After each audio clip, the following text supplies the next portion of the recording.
Now let's continue drawing out some of the NURBS curves for our car. Okay, so this is where we left off. Let's go ahead and this is our line we just drew right here. Let's go ahead and pull this over. And if we look at this, this is going to be the outer portion. Okay, so this is the curved part that you see here.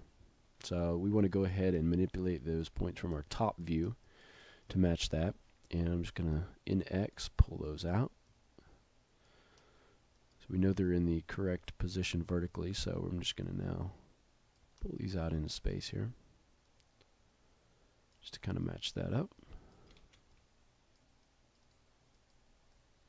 And this may seem a little tedious, but it's going to pay off having these curves, not just as guides, but actually as construction tools to build our surfaces. It's going to allow us to kind of match things up a lot better. And you can have a little bit, maybe less to worry about later on. So I'm just going to match those up. Pull that out. And these guys as well. Disregard that little extrusion there. Try to make that a smooth curve here. Alright, let's take a look at that. Okay. So if we take a look at this, this curve, this line, extends from the back. We can look on our side here. It extends from the back all the way up along the side here. And this actually comes up and continues around the front of our wheel arch. Okay, so this is one line. Okay, and then the wheel arch, actually this kind of comes up from this side and goes underneath this. So we've got a little bit of thickness here. So let's go ahead and kind of shape our wheel arches a little bit, and then we'll actually connect these two curves to create one long curve. Okay, so first let's take our wheel arch and look at it from our front view. You can see that we want it to be kind of curved in a little bit. It's not, we don't want it to be completely straight. So let's go ahead. I think the first thing we want to do is maybe cut this bottom part off. So it's really easy to cut out these curves. I'm just going to right click on this curve, and I'm going to choose a curve point. And that's going to allow me to click anywhere on this curve and create a curve point. Okay, so if I click, I'm holding down my left mouse button, I can drag that curve point wherever I want it. I want it basically to be right at the end here. And then if I shift, I can hold down shift, I can create another one. So I've got two curve points there now.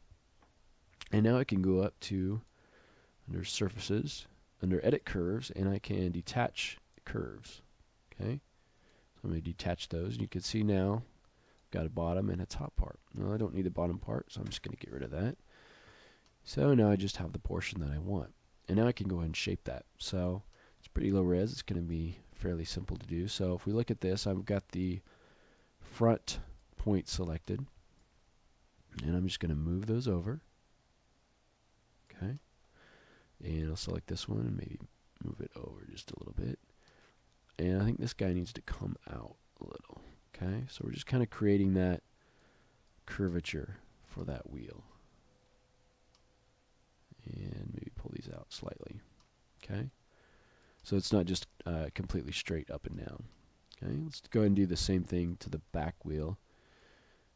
I'm going to select my curve points here, two of these, and I'm just going to detach those. Get rid of that. And this guy, if we look at the back here, we could go ahead and just kind of shape it to the shape of our body here.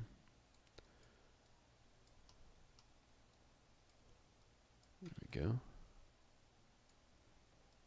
And that'll just give it a little bit more shape. Okay.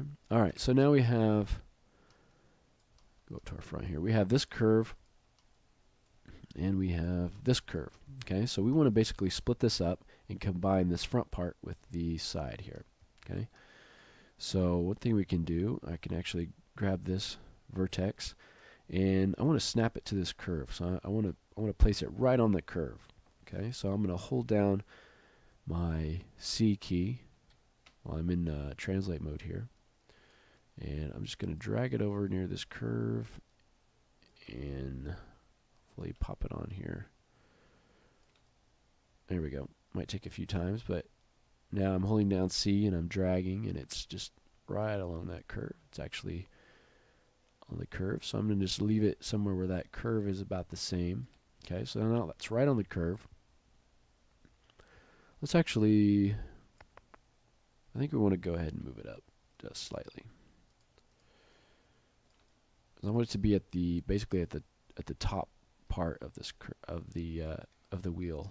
Okay, the highest part. All right, so now let's go ahead and take this, and I'm just going to add a curve point right up here, and let's go ahead and detach that. Actually, let's before we detach that, we want to do one thing. Okay, so I said that the curve there was thickness, so it goes up from the front all the way to the back, and then this part goes up and underneath. So we actually need to have a duplicate of this to be able to use, if that makes sense. So if we say that this is going to be this curve going up here, we need another piece inside here. So I'm just going to hit Control D to duplicate, and I'm just going to move that in. Okay, and it's going to make a little more sense a little bit later maybe, but just go ahead and duplicate that and move it in. And now we can go in here. Make sure we've got our outer one selected. And then I can select my curve point and detach. Let's detach that. And get rid of that back piece. Alright, so now I've got this curve and this curve. I've got my delete history and freeze transforms up here. You can add those just by Control Shift and selecting those delete by history. So we'll be deleting our history probably often, and so I'll just drop those up there. Just delete that history. And now what I want to do is grab those two curves, and instead of detaching, I'm going to attach. And I'm just going to do a blend. And you can see how that attached. You can see the curve changed a little bit. So I'm just going to go in here and change it up just slightly. Okay, it's still at a point where it's very easy to change this. So that is an advantage to us. But you can see now that this curve starts down here, goes up and around, and continues all the way to the back. Okay, and that's going to be important to have those kind of curves on this car, because that's what these kind of cars are. It has these complex curves kind of going in and out in different ways. Okay, so let's look at that. That looks good. All right, so I think we've just got a few more curves to build. All right, so let's take one more lesson to go in and build a couple more curves along this side and along the bottom and the front and back, and we'll just drop a few more in there in the next lesson. Okay.